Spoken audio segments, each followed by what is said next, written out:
Mutfakta yalnız bir sabah kahvaltısı yapıyorsun. Pencereden süzülen ilk güneş ışığı henüz ısınmamış beyaz masanın üzerinde soğuyan kahve fincanının buharına karışıyor. Gözlerin dalgın, aklında bir yığın soru. Ben 17 yıl sonraki sen.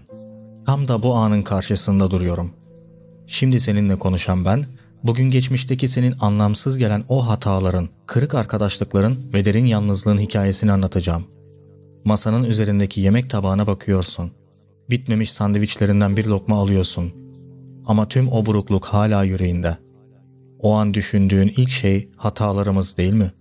İlkin, keşke o sözü söylemeseydim. Keşke o adımı atmasaydım diye iç geçirdiğini biliyorum. Yüzünde bir çizgi gibi beliren pişmanlık izlerini görüyor gibiyim. Çok geçmeden anlayacaksın ki her hatanın arkasında seni sen yapan bir ders gizliymiş. Yanlış arkadaşlıklar yüzünden kaç kez elini boş mu yakaladın? Sana hep buradayım diyenlerin aslında geçici olduklarını ne kadar erken fark ettin? O masada tek başına yemeğini yerken bir an gözlerini kapat ve eski günleri hatırla. Sana söz verenlerin nasıl sırayla uzaklaştığını, seni birer birer yalnız bıraktığını. Evet, yanlış ellerde tutulan o dostlukların sana acı verse de sonunda güçleneceğin bir hikayenin ilk bölümleriydi. Akşam olmuş, yalnız bir gece, yatağında uyku tutmuyor, tavanı seyrediyorsun. Boşlukta uçuşan toz zerrecikleri geçmiş yıllardan kalma hatıralar gibi orada süzülüyor.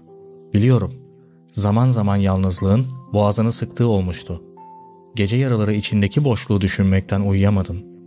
Pencereden sokulan sokak lambasının sarı ışığı altında yavaşça nefes alıp vermeye devam ediyorsun. İşte o karanlıkta ben de karşında oturuyorum. Ruhundaki ağır yükü, omuzlarındaki yalnızlığı hissedebiliyorum.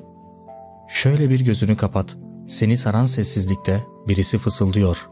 Bu ses gelecekten, içindeki gücü hatırlatan, seni sen yapan ses. İçsel bir dönüşüm başlıyor.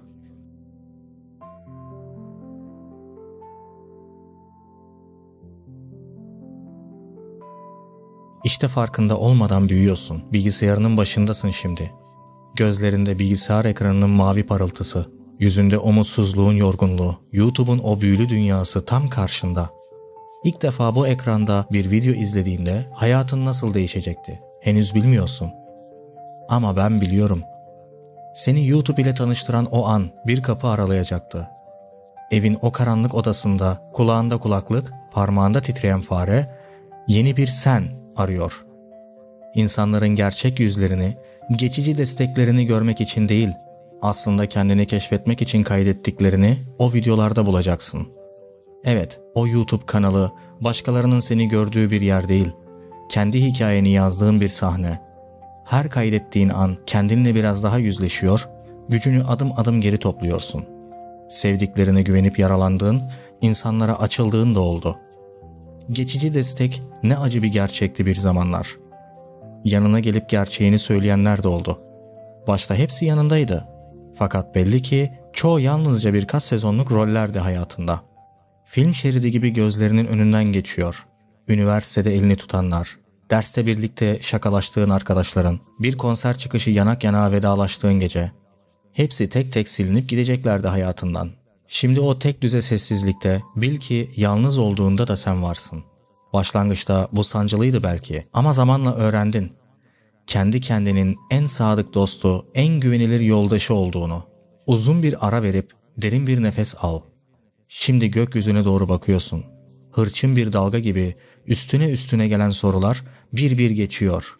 Yurt dışına gideceğin zor günler kapını çalmıştı değil mi? Şehrin sokaklarından çok uzaklara, yabancı dilin bilinmeyen sokaklarında savrulacaktın. Uçakta camdan bakarken kalbinde garip bir gürültü oldu. Ana babanın gölgesi uzaklarda puslandı. O an yaşadığın ürpertiyi hatırlıyorum. İlk defa yalnızlık bu kadar büyüyordu içinde. Yeni bir ülkede, başka bir kültürde, elinde pasaportla ayak bastığın o sabah. Evet, hepsi çok zordu. Ama bil ki o zorluklar seni yine olgunlaştırdı. Uzaklar önce ayırır, sonra birleştirir. Bir zamanlar sana yabancı gelen meydanlar sabrını sınadı. Şimdi bak, o uzak yerlerde attığın adımlar sayesinde yeni bir ben doğdu.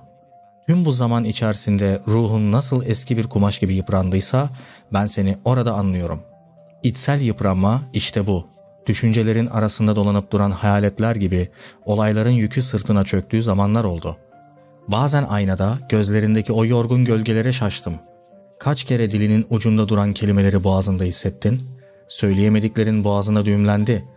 Oysa ben şimdi buradayım. 17 yıl sonradan o kelimeleri senin yerine söylüyorum. Umutsuz bakışlarının arkasındaki gücü görüyorum. Kırgınlığın altında büyüyen azmi, korkularının içinde parlayan cesareti hissettim. Hepsi oradaydı. Farkında bile olmasan ve tüm bu fırtınaların ardından geldiğimiz yere bak. Geriye sadece 3 kişi kaldık. Sen, ben ve o.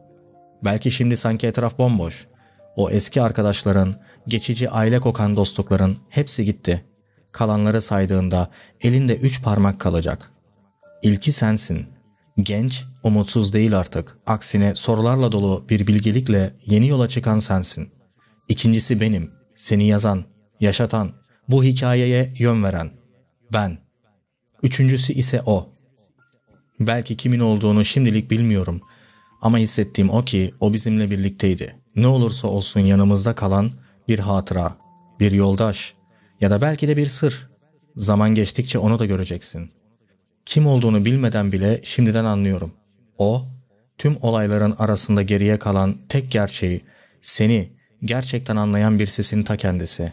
Şimdi mektubun sonuna gelirken elini pencereye dayıyorsun. Dışarıda bahar yağmuru çiseliyor. Yeni filizlenen umutlar gibi serin ve temiz. Her yıldız sessizce gökyüzünde parlamayı bekliyor. Bu yeşil yıldızın altında sen, ben ve o kalacağız. Hayatın kirli sayfaları silinip gidecek belki. Ama geriye kalan bu 3 yıldız hiçbir zaman kaybolmayacak. Söylemek istediğim tek şey şu. Tüm yaşadıklarına rağmen dimdik dur. İncinmiş yanı ile bütünleşmekten korkma. Çünkü sen artık yalnız yürüyen bir adam değilsin. Geçmişin ve geleceğin bir aynada buluştuğu bir an yaşıyorsun. Bu mektubu kalbinde bir rehber, her karanlık anın sonunda beliren ışığın müjdecisi olarak tut. Sonsuz sevgi ve inançla. Kalbimde bir sonsuz yoldaşım.